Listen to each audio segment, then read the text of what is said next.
नमस्कार, आप देख रहे हैं जवाब देना पड़ेगा और आपके साथ मैं हूं पूजा यादव। छत्तीसगढ़ में ईडी ने कांग्रेस नेताओं के 15 से ज्यादा ठिकानों पर छापेमारी की है। छापेमारी उस वक्त की गई जब छत्तीसगढ़ की राजधानी रायपुर में कांग्रेस का 3 दिवसीय अधिवेशन होने वाला है।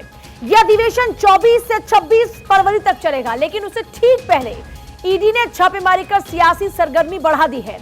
राजनीतिक पारा हाई हो चुका है। ऐसे में कांग्रेस का कहना यह है कि बीजेपी भारत जोड़ो यात्रा की सफलता और अदानी मामले के खुलासे से हताश है।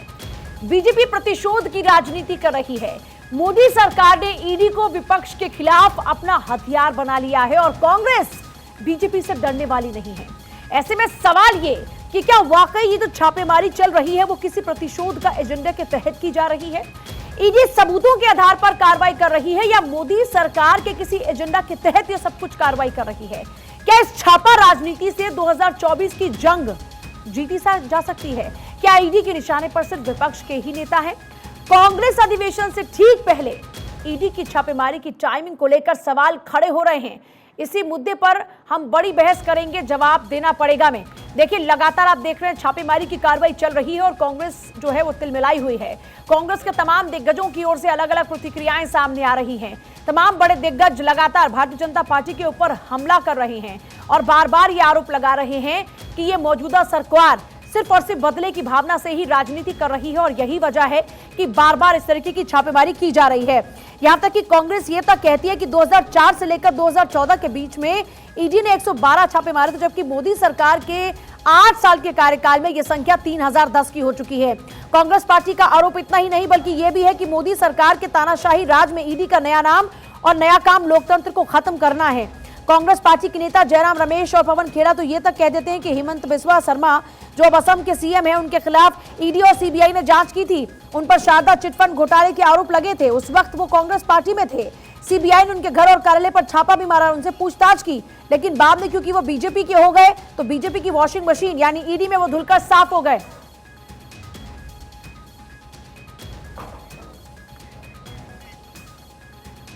और सवाल यह है कि क्या 2024 की जंग को कुछ इस तरीके से ही फतेह किया जा सकता है?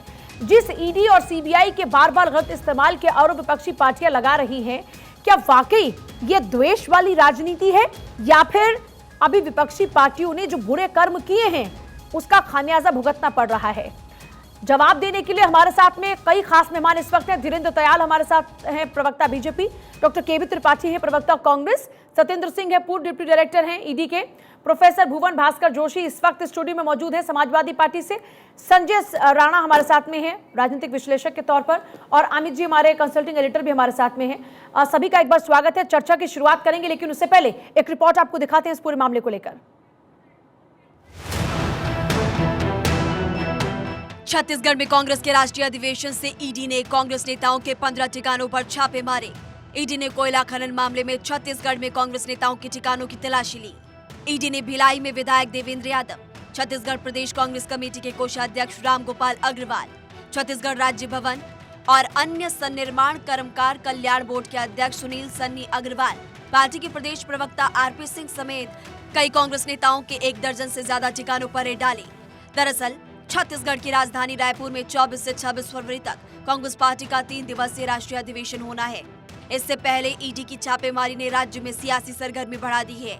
इस कार्रवाई को लेकर छत्तीसगढ़ के सीएम भूपेश बघेल ने कहा, महाधिवेशन की तैयारियों में लगे साथियों को इस तरह रोककर हमारे हौसले नहीं तोड़े जा सकते। बीजेपी भारत जोड़ो यात्रा की सफलता से डर गई है। अदानी की सच्चाई सामने आने से बीजेपी हताश है और छापेमारी ध्यान भटकाने के लिए की जा रही है। एक चीज बताइए, ये किस मामले में जांच कर रहे हैं, ये पता है आपको? और अधिवेशन के ठीक पहले करने का आवश्यकता क्या है? अधिवेशन के पहले भी कर सकते थे। यदि जिन मामलों की वो बात करते थे, कर रहे हैं, उनमें पहले भी कर सकते थे, महीने 2 महीने पहले भी कर सकते थे, महीने भर बाद कर सकते थे। लेकिन ठीक अधिवेशन के 4 दिन पहले करना क्या बताता है? कांग्रेस का कहना है कि देश की जनता सच जानती है, बीजेपी प्रतिशोध और उत्पीड़न की राजनीति कर रही है। बीजेपी ईडी को हथियार बनाकर लोकतंत्र खत्म करने में लगी है, लेकिन कांग्रेस डरने वाली नहीं। ये लड़ाई कांग्रेस लड़ेगी और जीतेगी भी। जब से एनडीए गवर्नमेंट बनी है 2014 से हम देख रहे हैं कि लगातार इनकम टैक्स ईडी और सीबीआई के दुरुपयोग हो रहा है। ये आरोप हम कई बार लगा चुके हैं। हालात बड़े गंभीर होते जा रहे हैं। जहाँ जहाँ चुनाव आते हैं उसके पहले ईडी की, सीबीआई की या कहीं न कहीं इनकम टैक्स की कार्रवाई होती है। वहीं छत्तीसगढ़ के पूर्व सीएम रमन सिंह ने भूपेश बघेल पर आरोप लगाते हुए कहा कि कांग्रेस अधिवेशन के नाम से कैश पिकअप सेवा चल रही है। वहीं केंद्रीय वित्त मंत्री निर्मला सीतारमण का कहना है कि ईडी की छापेमारी प्रतिशोध की राजनीति नहीं है। जांच एजेंसियां अपना होमवर्क करती है और तभी कार्रवाई करती है जब उनके पास सबूत होते हैं। उधर ईडी का कहना है कि उन लोगों की जांच की जा रही है जो वर्तमान सरकार के कार्यकाल के दौरान कथित कोयला लेवी घोटाले के लाभार्थी रहे हैं। ये जांच एक बड़े घोटाले से संबंधित है जिसमें वरिष्ठ नौकरशाहों, व्यापारों, राजनेताओं और बिचौलियों से जुड़े समूह की ओर से कोयले के लिए अवैध उगाही की जा रही थी। इस मामले में अब तक राज्य प्रशासनिक सेवा के अधिकारी चौरसिया, व्यवसायी सूर्यकांत तिवारी, उनके चाचा लक्ष्मीकांत तिवारी, छत्तीसगढ़ कैडर के आईएएस अधिकारी समीर बिश्नोई और एक कोयला व्यवसायी सुनील अग्रवाल समेत 9 लोगों को गिरफ्तार किया गया है। Bureau report, Bharat 24। तो चलिए चर्चा की शुरुआत करते हैं। दीनदयाल साहब, आपके साथ में क्यों आप लोग बदले की भावना वाली राजनीति कर रहे हैं? आप लोग क्यों इतना डरे हुए हैं भारत जोड़ो यात्रा से? नमस्कार Pooja ji, thank you for having me here. और ये काफी इंटरेस्टिंग आपने स्टार्ट किया है कि कोई भारत जोड़ो यात्रा से डर गया। मेरा ख्याल है भारत जोड़ो यात्रा से अगर कोई डर गया है तो शायद वो कांग्रेस सेल्फ है। अगर जो यात्रा इतनी ही सक्सेसफुल होती तो क्या राहुल गांधी के बाद त्रिपुरा में दिखाई नहीं पड़ते?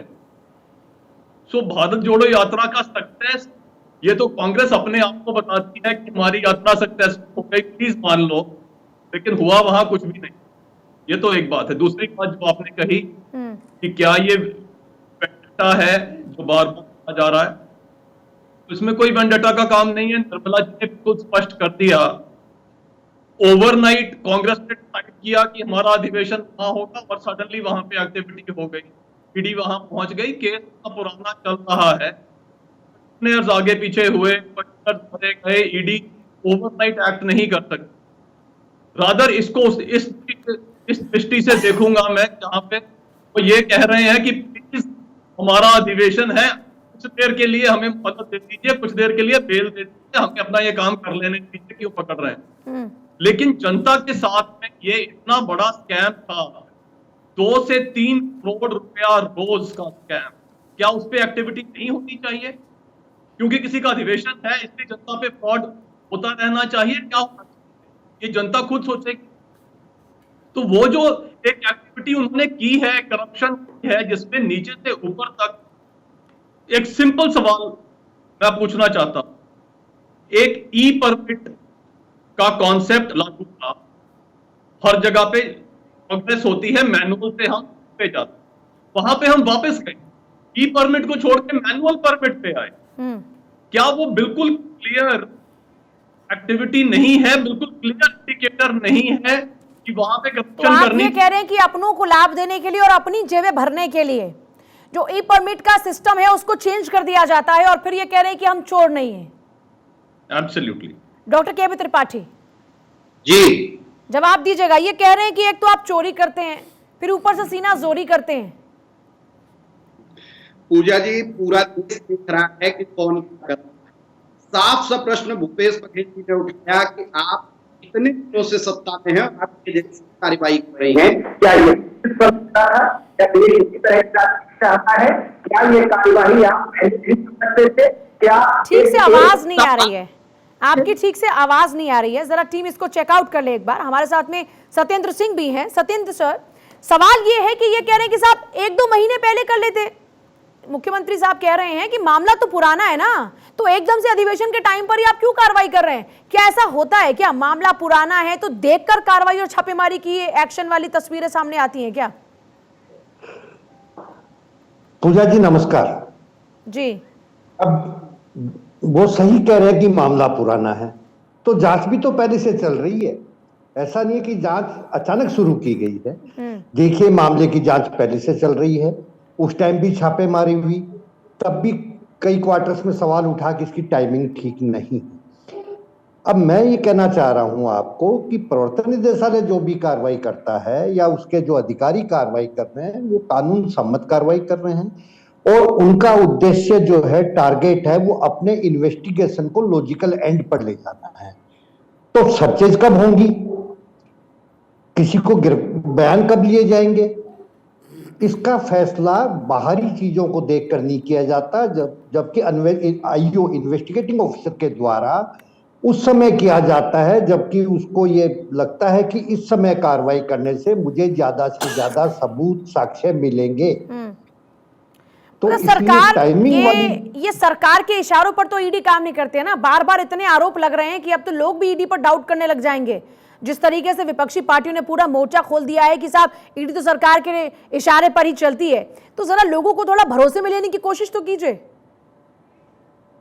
जी पूजा जी, देखिए ये आरोप तो तभी लगते हैं जब कोई राजनेता या राजनीतिक पार्टी के अधिकारियों या उनसे संबंधित लोगों के खिलाफ कार्रवाई होती है। जब ये कार्रवाई देश के बड़े बड़े कॉर्पोरेट्स के खिलाफ होती है तब ये सवाल कभी नहीं उठता कि सरकार के इशारे पे काम हो रहा है। और दूसरी बात, सरकार, जहां तक सरकार की बात है, ईडी आज नहीं बनी है, ईडी बड़ी पुरानी संस्था है, दूसरी पार्टियों का राज भी रहा है। आप देखें तो इवन पिछली जो सरकारें थी यूपीए के टाइम में बड़े बड़े घोटालों की ईडी ने जांच की। तो एजेंसी जो जांच करती है, कोई शिकायत आती है, कोई उसकी वजह होती है तो जांच की जाती है, सरकार के इशारे पे नहीं की जाती। ठीक है, भुवन भास्कर जोशी साहब, सर मैं आती हूँ आपके पास में। जोशी साहब ये बताइए क्यों आप लोगों को इतना पेट में दर्द होता है ईडी के नाम का? भाई आज तक अगर ईडी कार्रवाई कर रही है और आपने कुछ किसी भी अगर पॉलिटिकल पार्टी के किसी नेता ने कुछ गलत नहीं किया तो डर किस बात का? ये कितनी कार्रवाई करें, डर क्यों जाते हैं विपक्षी पार्टी के नेता? कोई झोल है क्या कहीं कुछ? पूजा जी, 2004 के बाद के अगर परिदृश्य को आप उठा के देखेंगी तो आप पाएंगे एक ट्रेंड भारत में बन गया है।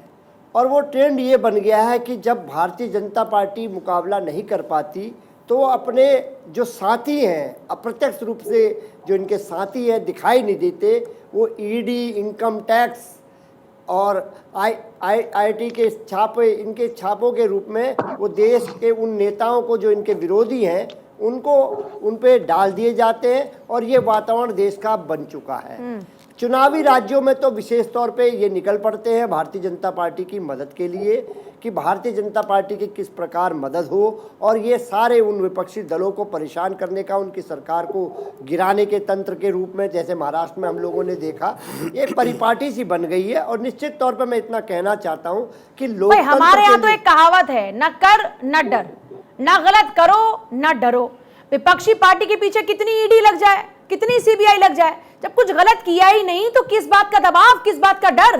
पूजा जी, वही प्रकरण पर तो विपक्ष कह रहा है जो आप कह रही हैं। हम ये कह रहे हैं कि जब वो दागी लोग भारतीय जनता पार्टी की सदस्यता ले लेते हैं, उसके बाद कौन सा इन्होंने गंगा जल रखा हुआ है कि वो होली हो जाते हैं, पवित्र हो जाते हैं। यही तो देश देख रहा है। जब तक उनको डरा धमका के भारतीय जनता पार्टी की सदस्यता गलत किया तभी डर रहे हैं ना, जब कुछ गलत किया नहीं तो डरेंगे क्यों? तो भारतीय जनता पार्टी की सदस्यता के बाद वो केस कैसे खत्म हो जा रहे हैं? आपको देश के कानून पे भरोसा है कि नहीं?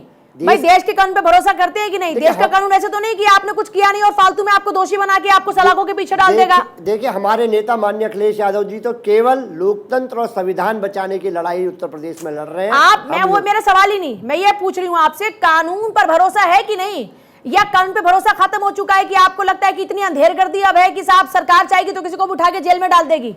देश का कानून अभी तो जिंदा है ना। लेकिन जिस प्रकार का अभी आप देखिए, आपके रिटायरमेंट के बाद फ्यूचर सेफ हो जा रहा है, अगर आप पक्ष में ले रहे हैं तो आज तो उस पर भी संदेह जा रहा है। आप अलग एस्पेक्ट पे बात करें, मैं एक अलग एस्पेक्ट पे आपसे बात कर रही हूं। मैं आप ही के विषय को कह रहा हूं। मैं कह रहा हूं कि आज न्यायपालिका के उन लोगों का भी भविष्य, आगे का रिटायरमेंट के बाद का प्लान आपका तो भरोसा कानून पर भी नहीं रहा। आप तो ये कह रहे हैं कि अब वो लोग भी इन्फ्लुएंस हो गए हैं। अमित जी, ये किस तरीके की राजनीति में हम प्रवेश कर चुके हैं आज के दौर में, जहां पर न कानून पर भरोसा है, सिर्फ ले देकर ये आरोपों वाली राजनीति चल रही है। बेसिकली पूजा, हमें इस चीज़ को समझने के पहले दो चीज़ें समझनी पड़ेगी कि ये जो ईडी है, इन्फोर्समेंट डायरेक्टरेट, इसकी स्थापना 1 मई 1956 को हुई थी और विदेशी मुद्रा विनिमय अधिनियम जो है उसके तहत अगर कोई बात होती थी तो उसको कानूनी रूप में कैसे उस पर रोक लगाई जाए वो होती थी।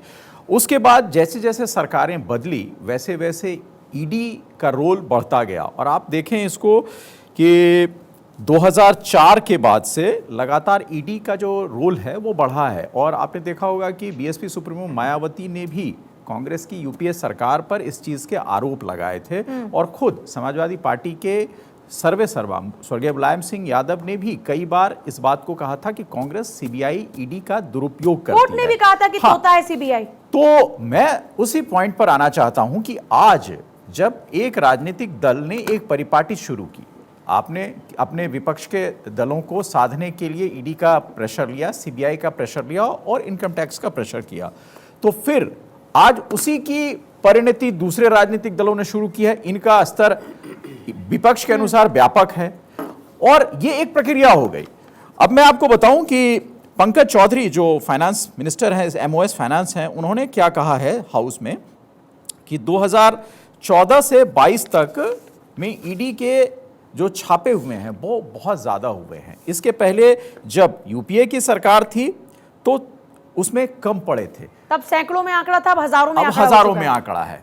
जाहिर सी बात है, जो बात समाजवादी पार्टी के नेता यहां कह रहे हैं वो कहने के पीछे एक बड़ा संशय विपक्ष का होता है। पूजा क्यों होता है, उसका रीजन है कि जिस तरह की चीजें अब आने लगी हैं सामने, राजनीतिक दलों को ये लगता है कि शायद हमें दबाने के लिए कोशिश की जा रही है। इन्होंने टीएमसी का जिक्र किया कि टीएमसी के मंत्री, टीएमसी के नेता जब ईडी की रेड से बीजेपी जाते हैं तो वो धुल जाते हैं। इसका अर्ज मल्लिकार्जुन खड़गे ने भी किया था। तो कुल मिलाकर जो चीजें सामने आ रही हैं, अब जैसे सुप्रीम कोर्ट के जस्टिस बाद में वो राज्यसभा जाते हैं, राज्यपाल बनते हैं, तो ये चीजें भारतीय राजनीति में एक ऐसी चीज बन रही है जहां लोकतंत्र पर विपक्ष को लगता है कि शायद हमारी आवाज को दबाने के लिए जो महत्वपूर्ण संस्थाएं हैं उसका इस्तेमाल किया जा रहा है। आपने देखा संजय राउत शिवसेना के प्रमुख नेता हैं, उन्होंने कहा 2000 करोड़ रुपए लेकर ये आदान प्रदान हुआ। तो ये आरोप लगने की जो प्रक्रिया है वो अपने आप में जो है वो अच्छी चीज नहीं है लोकतांत्रिक सिस्टम में, क्योंकि संविधान सर्वोपरि है। और मुझे लगता है कि भारत के 140 करोड़ में जितने प्रतिनिधित्व होंगे वो संविधान को सर्वोपरि मानते हैं। तो फिर संविधान के अंतर्गत अगर कोई संस्था काम करती है तो उस पर सवाल उठ रहे हैं। क्यों उठ रहे हैं? पहली बात तो ये सरकार को उस दिशा में ये सोचना चाहिए कि आखिर हमारे ही कृत्यों पर विपक्ष इतने सवाल क्यों उठा रहा, और विपक्ष को यह सोचना चाहिए कि जब जब वो सत्ता में रहा, जब जब कहीं भी सरकार रही, स्टेट में सीआईडी का दुरुपयोग आपने देखा होगा, हर स्टेट में दूसरे सरकार जब भी दूसरे दलों की सरकार रहती है अपने विपक्ष के खिलाफ करती है, इनकम टैक्स। हाँ, तो ये एक परिपाटी है। ये परिपाटी कोई भारतीय जनता पार्टी की नहीं है या कांग्रेस की नहीं है, ये तमाम उन राजनीतिक दलों की परिपाटी हो गई जिन्होंने इस चीज को एक गाड़ी का एक्सीलेटर समझा कि हमें यहां एक्सीलरेट करेंगे तो ऑपोजिशन जो है वो कैसे दबेगा। अब वही चीजें जब दूसरे तरीके से इनके ऊपर पड़ती है तो ये संवैधानिक संस्थाओं पर सवाल खड़े करते हैं। संजय राणा, मैं आपके पास आती हूँ। केबी त्रिपाठी जी लगातार बने, मुझे उम्मीद है कि इस बार आवाज ठीक आएगी। त्रिपाठी साहब, सवाल यह है कि विपक्षी पार्टियों को बार बार ये क्यों लगता है कि सब आपके साथ बदले की भावना वाली राजनीति ही हो रही है? और दूसरी बड़ी बात यह कि इस बार के अधिवेशन में ऐसा कौन सा चमत्कारिक परिवर्तन कांग्रेस करने वाली जिससे डर लगने लगा भारतीय जनता पार्टी को? निश्चित तौर पर आप प्रश्न पूछ रहे हैं और मैं जवाब आपको देता चाहता हूं। पहली चीज टाइमिंग, दूसरी चीज किस पर कार्रवाई हो रही है। राहुल गांधी पूछताछ हुई, आप उठा के रखा, उसके बाद क्या परिणाम आया? तो कुछ गलत पाया जाता है, कार्रवाई करें। भय भ्रष्टाचार की राजनीति करने पर कुछ गलत पाया जाएगा तब कार्रवाई होगी, उससे पहले जांच पड़ताल तो करनी पड़ेगी ना, उससे पहले तो छापेमारी ही होगी ना सर। निश्चित तौर पर, लेकिन छापेमारी क्या राष्ट्रीय अधिवेशन है, देश भर में कार्यकर्ता एकत्र हो रहे हैं। आप तो खुद सरकार में रहे हैं, क्या इस तरीके से सरकारी एजेंसीज के ऊपर सरकार का इतना कंट्रोल होता है कि वो बताएं कि अब जाओ, तब जाओ, अब मत जाओ, अब रुक जाओ, अब चल जाओ, ऐसा होता है क्या? पूजा जी, आज की तारीख को स्पष्ट है कि निर्वाचन आयोग की सूचना को इन्होंने थाने पर ले लिया है, न्यायालय की सूचना को थाने पर ले लिया है। जो कैग के लिए कहा था संविधान में लिखा हुआ है, सेवन के बाद कैग को किसी लाभ के पत्र नहीं भेजा जाएगा। विनोद राय जी को लाभ के पत्र में भेजा या नहीं भेजा, दरअसल सारे जब हम देखेंगे तब समझ में आएगा कि ये क्यों खड़े हुए हैं। राहुल जी से 50 की उन्होंने 5 महीने पद यात्रा कर दी, उसके बाद आपकी हालत खराब हो गई। अभी आप देखते हिमाचल में जो परिणाम आए उसके बाद समझ में आ रहा है कि हर जगह हमारे सामने पैदा होती जा रही नहीं, हिमाचल में अच्छे आए तो गुजरात में तो अच्छे नहीं आए ना आपके लिए। गुजरात में तो आपकी पिछली बार से बेकार परफॉर्मेंस आई, तो ये तो बैलेंस हो गया। आप जिस डर की बात कर रहे हैं वो डर कैसा? हिमाचल में अगर आपकी सरकार बनी तो गुजरात में आपकी अच्छी परफॉर्मेंस नहीं थी। बिल्कुल सही आप कह रही हैं। छापा राजनीति का सच क्या है, इसी को लेकर जवाब देना पड़ेगा। मैं फिर से करेंगे बहस की शुरुआत। हमारे साथ तमाम मेहमान लगातार बने। संजय राणा का सीधे रुख करेंगे। संजय राणा जी, सवाल ये है कि विपक्ष बार बार ये कह रहा है कि हमारे साथ गलत हो रहा है। आपका क्या आकलन है? क्या ईडी का गलत इस्तेमाल किया जा रहा है? बार बार तो बीजेपी ये कहती नजर आती है कि विपक्ष है ही नहीं। अमित शाह तो कहते हैं कि माइक्रोस्कोप से देखेंगे तो भी आगे आने वाले दिनों में कांग्रेस नजर नहीं आएगी। जब इतना बौना देख रही है बीजेपी, तो फिर विपक्ष बार बार ये क्यों जताने की कोशिश करता है कि हम ही हम हैं? Good afternoon Puja ji, good afternoon to my fellow play. देखिए, ऐसा होता है जब धुआं वहीं उठता है जहाँ पे आग होती है। अब जहाँ तक बात हो रही विपक्षी लोगों पे अटैक हो रहा है या छापे पड़ रहे हैं, तो हमें नहीं समझ में आता। हमारे बगल में भुवन भाई साहब बैठे हुए हैं, समाजवादी पार्टी उत्तर प्रदेश की सबसे बड़ी विपक्षी पार्टी, उनके ऊपर तो ईडी के छापे नहीं पड़े। जेडीयू सबसे बड़ी पार्टी है, समय कह सकते हैं आप बिहार के अंदर, उनके छापे नहीं पड़े। आप डीएमके को देख लीजिए, वहाँ पे छापे नहीं पड़े। छापे वहीं पड़ते हैं जहाँ पे कहीं ना कहीं भ्रष्टाचार होता है। नो डाउट, अगर आप देखेंगे 2004 से 2014 का आंकड़ा, ईडी का तकरीबन 400-500 रेट पड़ी थी। इस समय अगर देखेंगे 14 के बाद 2004 से 14 में 112 और अब पिछली सरकार 3000 के आसपास, 3000 भी क्रॉस कर गया। यस, और जब 3010 आंकड़ा क्रॉस कर जाता है। और देखिए, रिकवरी का भी आपको आंकड़ा देता हूं, जो 4 से 14 के बीच था 4156 करोड़ रुपए था, और इस समय जो आंकड़ा है 1,04,000 के तकरीबन है जो रिकवर किया रेट से। तो ये देखिए, विपक्षी पार्टी ये बोल देती है कि बिल्कुल नहीं, मैं तो एकदम दूध का धुला हुआ हूं और कुछ नहीं है मेरे पास। तो भाई, आप डर क्यों रहे हो? जांच एजेंसी से डर क्यों रहे हो? आपके पास अगर पैसा नहीं है तो आपको डरने की जरूरत नहीं है। तो ये दोहरा चरित्र हमें नहीं समझ में आता। विपक्षी इस दोहरे चरित्र की बात आप कर रहे हैं, लेकिन विपक्षी पार्टियों का एक पॉइंट तो बड़ा वैलिड नजर आता है ना। वो कहते हैं कि साहब, कांग्रेस के तमाम बड़े नेता कह रहे हैं कि 95% सिर्फ विपक्षी पार्टी के लोगों पर ही छापा पड़ रहा है। 95% नहीं, हम तो सिर्फ दो पार्टियों का नाम ले रहे हैं। टीएमसी यहाँ छापा पड़ा हुआ है और कांग्रेस के यहाँ छापा पड़ रहा है, और शिवसेना में भी छापा पड़ा था। ये बताइए कहां पे है? और किसी का छापा नहीं पड़ा। झारखंड मुक्ति मोर्चा है, उसमें कई सारे नहीं, झारखंड मुक्ति मोर्चा का छापा पड़ा था। देखिए, खुद सिटिंग सीएम है आप, सिटिंग सीएम है आप, खुद ही टेंडर ले लिए। मतलब इतनी भी ज्यादा, इतनी भी अकल तो होनी चाहिए आदमी को। राणा साहब, जो पूजा का सवाल था, उस सवाल पे हम वापस लौटते हैं। वो सवाल ये था कि जब राजनीतिक तौर पर ठीक है, आप छापे मारें, अगर उनके खिलाफ आरोप है, कोई सबूत है, आप एक्शन लें, लेकिन दिखता यह है कि जो छापेमारी के दौरान अधिकारी रहते हैं, जो जिन जजों ने अच्छे बड़े बड़े सुप्रीम कोर्ट के चेयर पर बैठ के फैसले दिए, उनका जब राजनीतिकरण होता है तो सवाल उठना लाजमी हो जाता है। बिल्कुल नहीं, ऐसा नहीं है कि अभी आप जो बात कर रहे हैं 2 साल पहले अभी जो गवर्नर बनाए गए हैं उनकी बात आप कर रहे हैं, लेकिन ऐसा नहीं है कि पहले नहीं हुआ था। आप पूरा इतिहास उठा के देख लीजिए, कई ऐसे लोग हैं जो गवर्नर बनाए गए और महत्वपूर्ण पद भी दिए गए। देखिए, गवर्नर बनाना एक महत्वपूर्ण पद होता है, और ऐसे व्यक्ति को देना जो संविधान के बारे में जानता है, ये उचित होता है। हम तो कहते हैं उसके लिए अच्छा है। और इमीडिएटली कोई पद नहीं मिला है, तकरीबन 2 साल बाद उनको पद मिला है, 2 या 2.5 साल बाद, 2019 की बात है। राज्यसभा की मेंबर की बात कर रहे हैं। विपक्षी पार्टी के लोगों पर ही छापेमारी क्यों? अभी हाल ही में देखा कि लगातार अडानी ग्रुप को लेकर कितना बवाल शुरू हुआ। विपक्षी पार्टी के लोग कह रहे हैं कि क्यों नहीं आपने जेपीसी बना दी, वहां तो ईडी के छापे नहीं पड़ते। मैं आपको इस पे बता देता। ये बताइए, हिडनबर्ग जो कंपनी है वो कितनी बड़ी कंपनी थी? उसके अगर स्टेटमेंट पढ़ेंगे, तकरीबन 104 पेज में सिर्फ 89 पेज का ही रिपोर्ट है। उस पेज में कैटेगोरिकली मेंशन हुआ, दे बिलीव और दे थिंक। अगर वो विश्वास सोचते हैं और ऐसा उनका अनुमान है, उन्होंने कहीं आरोप नहीं लगाया कि ऐसा हुआ है, तो डिफरेंस हो जाता है बिलीव एंड आई थिंक में। इसीलिए सर 5 सेकंड, इसीलिए उन्होंने बोला था कि यूएस के कोर्ट में आकर मेरे पे केस कीजिए, क्योंकि यूएस कोर्ट में ये एप्लीकेबल नहीं होता। They believe and they think, वो बरी हो जाते हैं, और उन्होंने कई बार ऐसे किया है। मैं एक छोटी सी चीज आपको बता दूं संजय जी कि प्रिजेम्पटिव लॉस, सीएजी की जो रिपोर्ट थी कोल में, वो प्रिजेम्पटिव लॉस पर थी। यहां तो लॉस दिख रहा है, शेयर गिर रहे हैं, वो तो एक अनुमानित लॉस था जिस पर कि जेपीसी बनी। तो विपक्ष की मांग जो अभी है, आंसर दे देता हूं सर, बहुत अच्छा प्रश्न, बहुत अच्छा प्रश्न उठाया सर। आपको पता होगा 22 दिसंबर 2022 को एप्पल का शेयर कितना गिर गया था? $1 ट्रिलियन का मार्केट कैप गिर गया था। अमेज़न का सितंबर 2022 में कितना मार्केट कैप अलग होता है, share price up and down हो सकते हैं मार्केट में। बिल्कुल पूजा जो कह रही है वो बात सही है कि इसमें कोई आरोप नहीं लगा था, आरोप नहीं लगा था कि आपने किसी दूसरी कंपनी की बैलेंस शीट को खराब किया। ये आरोप नहीं था एप्पल पे, अमेज़न पे उनके शेयर गिरे। आरोप किसने लगाया? एक ऐसी कंपनी, लेकिन लगाया ना राणा साहब, लेकिन लगाया ना उस रिसर्च कंपनी का। पूजा आपको पता है बैकग्राउंड क्या है? देखिए, जब आप बात उसको बैलेंस फाइनेंस करने कहां की से कर रहे मिलेगा? हैं, ये विपक्षी पार्टी सवाल नहीं, उठा रही है। आप ये लोकतंत्र बताइए, विपक्षी पार्टियों को पूरा हमारी अधिकार सशक्त है। एजेंसी है सेबी। सेबी पे आपको विश्वास नहीं है? आपकी एजेंसी है या आपके गवर्निंग बॉडी है आरबीआई, आपको उस पे विश्वास नहीं है? तो आप क्या आपको ये विश्वास मानते हैं कि किस पे? सत्ता पक्ष में सब 9 आदमी की कंपनी है, 2 बस संजय डायरेक्टर राणा कंपनी साहब, पे, ये एक तो कोई सेकंड, बात नहीं त्रिपाठी होती साहब ना। कुछ कह रहे हैं, बोले त्रिपाठी साहब। त्रिपाठी साहब, मैं संजय जी ने जितना कहा मैं इनकी बात से इनकी राय हो सकती है, लेकिन एक तो टाइमिंग और एक जगह, इतनी जगह ईडी कार्रवाई करने के बाद सही हो सकती थी।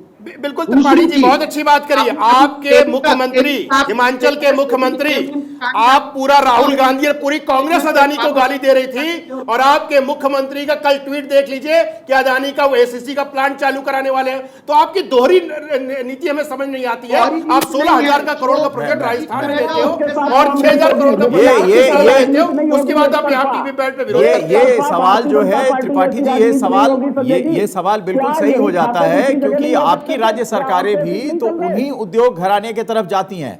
ये सवाल बड़ा लाजमी है। ऐसे अगर आपको करप्टेड लगता है त्रिपाठी साहब, सवाल ये उठा, यहाँ पर बैठे पैनल के लोग ये सवाल उठा रहे हैं कि जब आप उनको करप्टेड कहते हैं तो ऐसे करप्टेड लोगों के साथ में आपके मुख्यमंत्री क्यों डील कर रहे हैं? जहां पर आपकी सरकार है वहां के मुख्यमंत्री ऐसे करप्टेड लोगों के साथ में फिर क्यों डील कर रहे हैं, अगर वो इतने गलत हैं तो? और पूजा, उससे जुड़ा एक सवाल है कि अगर भारतीय जनता पार्टी के साथ उसी उद्योगपति के रिश्ते हैं तो आप सवाल उठाते हैं, आपके मुख्यमंत्री के रिश्ते हैं, वो वहां प्लांट लगा रहे हैं तो आप सवाल नहीं उठाते। तो फिर ये सवाल है, ये उठेगा। एक क्वेश्चन और आप करें तो चंगा। 5 सेकंड आपको 1980 की हादसा बता देते हैं जिसमें रिलायंस को पॉलिएस्टर का एकाग्रित मतलब एक तरह से पूरा मोनोपोली दे दी गई थी। किसकी सरकार थी आपको पता है? उसमें भी जरा चर्चा कर लीजिए। रिलायंस कंपनी थी, आप जरा उसमें भी आंसर दे दीजिए।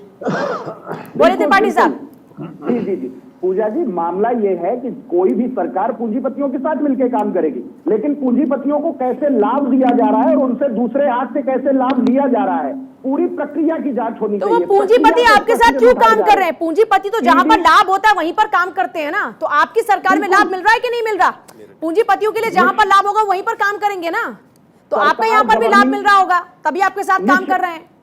निश्चित तौर पर सरकार गवर्निंग बॉडी के रूप में काम करती है और सरकार गवर्निंग बॉडी के रूप में काम कर रही है, लेकिन सरकार की नीयत क्या है? आज ईडी पे प्रश्न के इस बात पे नहीं उठाया जा रहा है। त्रिपाठी जी बड़ा अच्छा लगता है। आप क्या अगर इन्वेस्टमेंट होता, आप क्या काम करते तो गवर्निंग बॉडी हो जाती है, और अगर वो आपके विपक्ष के प्रदेशों में काम करते हैं या देश के प्रति काम करते हैं तो गवर्निंग बॉडी खत्म हो जाती है। आप करें तो रासलीला, ये करें तो करेक्टर ढीला। बस फिर राहुल गांधी वो तस्वीर लेकर आ जाते हैं कि साथ देखिए, साथ में उड़ रहे हैं, हवा में जा रहे हैं, हाथ में हाथ मिला रहे हैं, साथ में खाना खा रहे हैं, फिर आप ये बातें करने लगते हैं। पूजा जी, मुद्दा ये नहीं, मुद्दा प्रक्रिया का है। मैं आज भी कह रहा है ईडी की कार्यवाही की दिक्कत नहीं, कार्यवाही की प्रक्रिया आप देखिए। त्रिपाठी जी बिल्कुल उसी मुद्दे पर आए आप, बिल्कुल आप जवाब दें ईडी की कार्रवाई पर। और ईडी की कार्रवाई से जुड़ा जो सवाल था हमारा और पूजा का, उसमें एक चीज़ मैं आपसे, आपकी तरफ से जानना चाहूँगा। आपने समय पे, आपके नेताओं ने समय पे सवाल उठाया, बहुत अच्छी बात है, और लगता है, दिखता है प्रथम दृष्टया कि आपके एक बड़ा अधिवेशन हो रहा है और उसके पहले ये एक छापा पड़ता है। लेकिन क्या मुख्यमंत्री, आपने उद्योगपति के साथ रिश्ते बताए कि पूंजीपतियों के साथ सरकारें चलती है, जब आपको ये पता है कि हमारे हर चीज़ पे नज़र रखी जा रही है, फिर ऐसी कार्रवाई में खुद की संलिप्तता अगर 1% भी होती है, क्योंकि कई अधिकारियों के नाम आ रहे हैं और उन अधिकारियों के रिश्ते दूसरे राज्यों के अधिकारियों से है, तो ये बिना जानकारी के संभव नहीं है, पहली बात। दूसरी बात, अगर हम इस तरह की संलिप्तता में खुद को ले जा रहे हैं, राजनीति में कोई पाक साफ नहीं होता, ये जाहिर सी बात है, क्योंकि राजनीति करते हैं तो उसमें सारे हथकंडे अपनाने पड़ते हैं। लेकिन अगर हम उस दिशा में जा रहे हैं तो उस दिशा से बचने का उपाय भी आपको ढूंढना चाहिए था, क्योंकि आप सवाल उठा रहे हैं और आपको ये पता है कि जो केंद्र की सरकार है वो आपको घेरेगी। तो ये इन दोनों चीजों से बचने के लिए आपने क्या किया?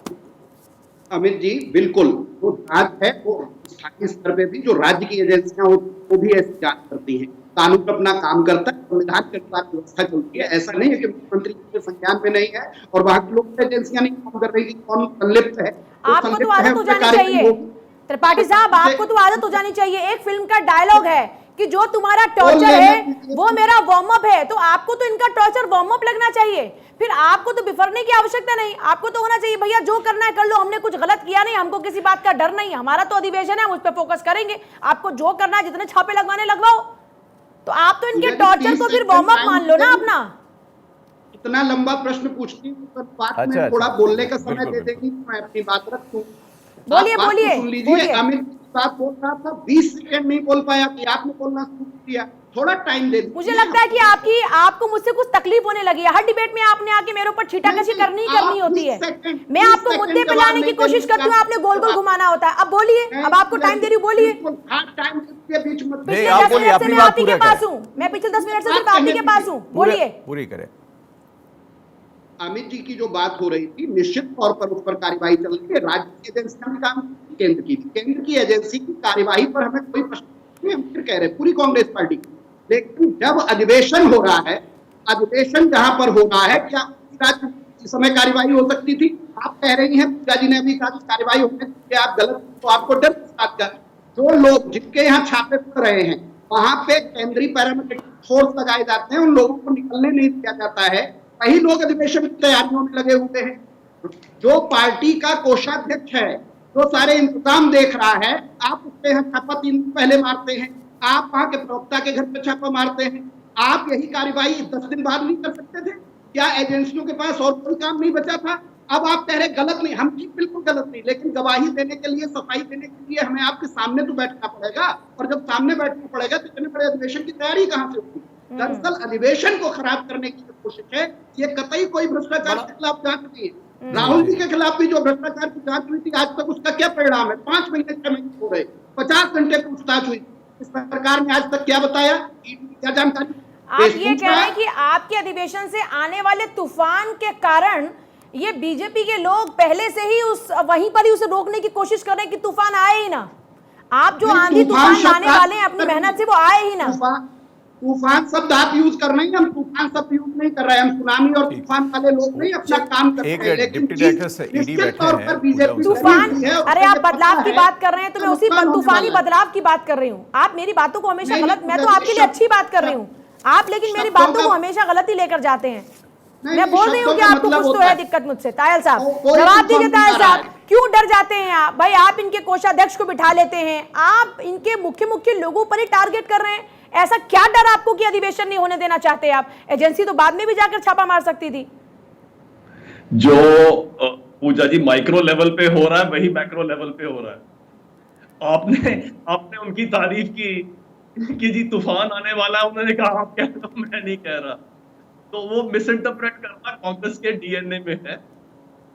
एक बात हम समझ नहीं कह रहे हैं कि त्रिपाठी जी, मैंने बड़े ध्यान से सुना, प्लीज मेरी बात सुनिए, बीच में मत बोलिए। समय है आपको मैंने बीच में नहीं बोला, आप अपनी बात पूरी करें। तायल साहब, जो राजीव गांधी जी थे, उन्होंने भी ये कहा कि मैं तो 100 पैसे भेजता हूँ, 15 पैसे पहुंचते हैं। अब ये कह रहे हैं कि 95% रेट आप पे क्यों हो रही है? अगर आप 85% खा जाओगे तो 95% रेट आप ही पे होगी, और कहां पे होगी? और अब क्यों 100 का 100 पैसा पहुंच रहा है? क्योंकि डीटी हो रहा है, ई सिस्टम यूज हो रहा है। लेकिन जहां पे आप आए, आपने ई सिस्टम को मैनुअल कर दिया ताकि पैसा मेरा 85% तो देकर के जाओ। अब कह रहे हैं कि this is sounding more like a mercy appeal, कि जी मेरी मर्सी अपील है, मेरी बेटी की शादी है, कृपया करके 4 दिन का 10 दिन का मेरे को मोहलत दे दीजिए, उसके बाद कर लीजिएगा। तायल साहब, ये बातें जो है राजनीतिक तौर पर और तकनीकी तौर पर बहुत अच्छी लगती हैं, लेकिन एक सवाल यहां पर जरूर होता है। वो सवाल ये है कि जो राजनेता जिनके ऊपर ईडी का छापा होता है, जांच होती है, वो अगर भारतीय जनता पार्टी में आ जाते हैं तो वो सारी जांच की प्रक्रियाएं रुक जाती हैं। ये सवाल हो जाता है। और हम लोगों का, चूंकि हम लोग जर्नलिस्ट हैं, हमारा और पूजा का ये काम है निष्पक्ष पत्रकारिता करना, और उसके तहत हमारा ये सवाल आपसे भी है। विपक्ष ये बात उठाता है और मेरे पास नाम भी है ऐसे कई। हेमंत बिस्वा शर्मा का नाम है। बिल्कुल। जब वो दूसरी पार्टी में है तो फिर वो सब कुछ चलता रहता है। नेता वो जिनके उस वक्त ऊपर कांग्रेस पार्टी में था जब चिटफंड घोटाले में उनके ऊपर आरोप लगे। आपके यहाँ पर आए, धुलकर साफ हो गए। शुभेंदु अधिकारी है, येदियुरप्पा है, रेड्डी ब्रदर्स है, नारायण राणे है, मुकुल रॉय है, ये वो सब लोग जो विपक्षी पार्टी में थे, तो इनके पीछे खूब ईडी सीबीआई लगी हुई थी। जैसे ही आपके यहाँ पर मामला ठंडा हो गया तो आपसे सवाल क्यों ना पूछे जाएं? ये सवाल बनता है तायल साहब, और इस सवाल को विपक्ष तो आपसे पूछेगा कि आपके यहाँ जब वो राजनेता आते हैं तो वो साफ हो जाते हैं, उनकी इमेज क्लीन हो जाती है। तो ये कैसे संभव हो जाता है कि जो एक व्यक्ति ईडी के घेरे में है, उस पर आरोप है कि उसने गबन किया है, उस पर आरोप है कि धांधली की है, वो अगर किसी दूसरे पॉलिटिकल सिस्टम में जाता है तो वो आरोप कैसे खत्म हो जाते हैं? ये समझा दें आप। मैं यही समझाता हूं जी आपको, ये बड़ा इंटरेस्टिंग है। लेकिन इससे पहले मेरा सवाल ये है कि त्रिपाठी जी तो ये क्लेम कर रहे हैं कि हम तो पहले ही दूध के धुले हुए हैं, तो सिर्फ वही लोग जो भाजपा में गए थे वही लांछन वाले थे क्या? क्योंकि बाकी तो दूध के धुले हुए हैं ना, उनको तो वॉशिंग मशीन की जरूरत है नहीं, तो उन्हीं को वॉशिंग मशीन की जरूरत थी तो चले आप गए। जांच करिए, सरकार में हैं आप। हाँ? आप सरकार में हैं, आप जांच करिए ट्रिपल इंजन की, ट्रिपल इंजन जांच की ही तो सरकार कर रहे हैं। हैं। जांच कर रहे हैं, तो लेकिन आप कह रहे हो जांच क्यों कर रहे हो? क्या सही जांच कर रहे हैं आप? इसी प्रक्रिया पे आपसे प्रश्न उठाया जाता है। मैं आपको डेटा देता हूं Tripathi ji, let me give you data. सबसे डेटा तो आप और आपकी मुख्यमंत्री जी बहुत अच्छे डेटा वन बाय वन बात कायल साहब और वन बाय वन बात कीजिए। कायल साहब और त्रिपाठी जी, बहुत माफी के साथ हम लोग ये चाहेंगे, हमारा और पूजा का जो सवाल है जनता का वो सवाल होता है, जनता जानना चाहती है, क्योंकि हमारे कार्यक्रम का ये मकसद होता है कि जो जनता की बात है उसे हम आप तक पहुंचाएं, जनता तक पहुंचाएं। जाहिर सी बात है जो जनता की शंकाएं हैं उन शंकाओं का समाधान आप यहाँ बैठे हैं कर दें। बोलिए। तो मैं आपको एक डेटा देता हूं। कह रहे हैं कि जी रेड्स हो रही हैं, सब कुछ हो रहा है। हमने अभी देखा कि जी 2004 से 14 में 112 रेड हुई, लेकिन ये कह रहे हैं जी एनडीए के राज में 14 से 22 तक 3010 रेड हुई, राइट? लेकिन 2004 से 14 में 0 कन्विक्शन हुई। इसका मतलब उस समय भारत बिल्कुल राम राज्य था, भारत में कोई गोरख धंधा नहीं था। पर आप भी तो क्या करते थे, इनके कई नेताओं को लिए आपकी सरकार आप इस सलाखों के पीछे जाएंगे, कहां चले गए? देखिए तयाल साहब, देखिए ईडी और सीबीआई इन्वेस्टिगेशन एजेंसीज हैं, ये कोर्ट नहीं है। तो कन्विक्शन का काम ईडी और सीबीआई का नहीं होता है, वो कोर्ट का होता है। तो ये कहना यहां पे सरासर गलत होगा कि हमारे राज्य में कन्विक्शन होता। ये आप बोल सकते हो कि हमारे राज्य में इतना रेट पड़ा, इतना पैसा मैंने एकत्रित करा इनके जरिए, लेकिन आप ये बोल दो कन्विक्शन ये कोर्ट का प्रेरोगेटिव होता है, कोर्ट डिसाइड करता की बात करें। उन्होंने बेसिकली कन्विक्शन की बात की, और कन्विक्शन तो कोर्ट नहीं करना है। बोलिए त्रिपाठी साहब, आप दीजिए जवाब। करेगा जो रिकवरी है एक 99,056 करोड़ की हुई। मेरी तरफ से है कांग्रेस के टाइम में ये क्यों नहीं हुआ? क्योंकि वहां करप्शन हुई। एक मिनट सुन लीजिए, आपने जो कहा, आप आंकड़े और डाटा की बात में नहीं कर रहा, मैं सिर्फ प्रक्रिया की बात कर रहा हूं। मैं ये पूछ रहा हूं आप कार्रवाई करिए, गलत है उनकी कार्रवाई करिए। सरकार होती इसी काम के लिए है और सरकार वो काम करे। लेकिन क्या पूरे देश में सिर्फ आज आपको छत्तीसगढ़ में ही दिख रहा था? और क्या ईडी सरकार से निर्देश लेने के बाद कार्रवाई नहीं करती है? ईडी बिना सरकार के कार्रवाई करती है? तो सिर्फ छत्तीसगढ़ और टाइमिंग, इन दो चीजों पे आप जवाब दे दीजिए, बाकी सारे आंकड़े आप देते रहिए। मतलब त्रिपाठी जी, आपको भ्रष्टाचार से दिक्कत नहीं है, दिक्कत इस बात से है कि समय गलत चुना इन्होंने, ये दिक्कत है। मुझे लगता है कि कांग्रेस पार्टी की ये दिक्कत है। अमित जी नहीं, थोड़ा स्पष्ट कर, अमित जी स्पष्ट कर दूं, दिक्कत ये नहीं, दिक्कत के जो पॉइंट बता रहा हूं उस तरह की दिक्कत। भ्रष्टाचार जहां है वहां तो आप कार्रवाई करेंगे। भाजपा शासित राज्यों में आज उत्तर प्रदेश की स्थिति देखिए, 6 साल में कितने आरोप लगे, कोविड के दौरान कितने आरोप लगे भ्रष्टाचार के, जो दवाइयां थी, जो थे, उनमें कितने बड़े घोटाले हुए। त्रिपाठी जी, आपकी बात से मैं बिल्कुल ये इत्तेफाक नहीं रखता हूं कि कोविड काल में भ्रष्टाचार हुए। अगर आपको लगता है त्रिपाठी जी किसी भी पार्टी या किसी भी राजनेता द्वारा भ्रष्टाचार किया गया है तो कोर्ट के दरवाजे खुले हुए हैं, आप कोर्ट क्यों नहीं जाते हो? आप टीवी पे, ट्विटर पे, टूल किट और ट्विटर पे ही सीमित क्यों हो जाते हो? टीवी पे आके बोलते हो लेकिन कोर्ट नहीं जाते हो। आप यहाँ पे नाम उजागर कर दीजिए किस किस नेता ने किस पार्टी के भ्रष्टाचार किया था। अगर भ्रष्टाचार हुआ है तो हम लोग PIL फाइल करेंगे, केस करेंगे। देखिए कोर्ट के दरवाजे खुले हैं, हो सकता है आपकी सेंट्रल गवर्नमेंट बात ना सुने, स्टेट गवर्नमेंट बात ना सुने, कोर्ट तो आपकी बात सुनेगी, उस पर आपको विश्वास। अब आप ये कह रहे हैं कि कोर्ट जाए ये बात लेके कि साहब हमारा अधिवेशन होना था, हमारे कोषाध्यक्ष को बिठा लिया, वहां पर छापेमारी हो रही है, हमारा पूरा आयोजन नहीं हो पा रहा है कि मैं चोर हूं लेकिन मुझे 5 दिन की मोहलत दे दो, उसके बाद मुझे गिरफ्तार करने आओ। ये बताइए आपके अधिवेशन से एजेंसीज का क्या काम है? आपके अटेंडेंस शीट लेके तो बैठेगी नहीं कि आपका एक 5 वर्षीय कार्यक्रम है, ये कार्यक्रम में देखूंगा, उसके बाद हम रेड मारेंगे। भाई आपका अधिवेशन अलग चलता रहेगा, अपना काम करती रहती है। बोलो त्रिपाठी जी, आप बिल्कुल सही आप कह रहे हैं कि हमारा कार्यक्रम देख के सरकार नहीं चलती, लेकिन हम ये पूछ रहे हैं कि क्या आप इतना बड़ा भ्रष्टाचार छत्तीसगढ़ में हो रहा था कि आज ही रोकना जरूरी था? अभी तक आप नहीं रोक पा रहे थे। नहीं तो क्या आप 9 साल से केंद्र की सत्ता में बैठे हुए हैं, आप वहां गलत तो क्या इसमें छोटा और बड़ा होगा क्या? भ्रष्टाचार तो भ्रष्टाचार है, आप ये कह रहे हैं क्योंकि बड़ा भ्रष्टाचार होगा तब कार्रवाई होनी चाहिए, और एक बात जो बड़ा निकल कर आया त्रिपाठी जी, इस बात का जवाब दीजिए, यहाँ पर जो सुनिए सर, इस बात का जवाब दीजिए, क्या बात करते हैं 25 टन कोयले पर 25 रुपए की अवैध उगाही, यही आरोप लगाए ना, यही ईडी ने कहा ना, इसी आधार पर छापेमारी की कार्रवाई चल रही है ना। आप कह रहे कि कोई भ्रष्टाचार नहीं हुआ, आरोप तो 2G पे भी लगे थे, बाद में माननीय वही चीज, तो फिर आपको ये क्यों, ये आप ये कैसे एक्सपेक्ट कर सकते हैं कि ईडी आपके हिसाब से, आपका अधिवेशन है उस हिसाब से वक्त लेकर आपको मोहलत दे दे कि पहले आप अपना अधिवेशन कर ले और फिर छापेमारी करें? क्या आपको लगता है, आप तो खुद सरकार में रहे हैं, क्या ये पॉसिबल है? बिल्कुल पॉसिबल है। कोई भी एजेंसी बिना सरकार का काम नहीं करती है। आप क्या बात करती हैं? आपसे परमिशन लेके आपको पूछताछ के लिए नहीं बुलाया कि आप कह दें कि सब हमारा अधिवेशन है, बाद में आएंगे? मतलब ये जितने भी 2014 छापेमारी हो रही है सर, छापेमारी को काम नहीं करता संजय राणा। राहुल गांधी जी के जमाने में जितने भी राष्ट्रपति शासन लगे, जितने भी रेड पड़े, वो आपका कहने का मतलब है वो कांग्रेस पार्टी करवाती थी, एजेंसियां कोई काम नहीं करती थी। इस पर ज्यादा बेहतर समाज एजेंसियां बिल्कुल काम करती, एजेंसियां। और अगर ऐसा है, अगर एजेंसियां, देखिए आप आरोप लगाते हो विपक्षी पार्टी, हमारे यहाँ काबिल मित्र बैठे हुए हैं भुवन साहब, भाई ये बताइए समाजवादी पार्टी से बड़ी पार्टी उत्तर प्रदेश में आप तो हो नहीं, लेकिन आज बताइए समाजवादी पार्टी के लोगों पे क्यों नहीं रेड पड़ती है? समाजवादी पार्टी के लोग बार बार कहते तो हैं कि ईडी का बहुत इस्तेमाल हो रहा है। बताइए, अभी इनकी सरकार नहीं ना जोशी साहब।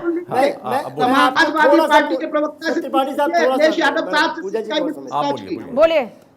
बहुत जिम्मेदारी से कहना चाहता हूं, हमारे मित्र ने जरूर 2022 के चुनाव में देखा था, हालांकि वो पासा उल्टा पड़ गया, वो कैंडिडेट हमारा नहीं निकला, वो भारतीय जनता पार्टी का निकला, लेकिन इन्होंने ये सोच कर डाला कि नाम एक होने से कि वो ही कैंडिडेट है। बाद में इनको अपनी खींच मिटाने को हमारे एमएलसी कैंडिडेट पे भी डालनी, वो परफ्यूम के व्यापारी थे कन्नौज के, मैं आपको विषय दिलाना चाहता हूँ, ऐसा प्रयास चुनाव में भी हुआ। लेकिन भुवन जी आप डरे नहीं, समाजवादी पार्टी डरे नहीं, क्या बात करते हैं संजय राणा?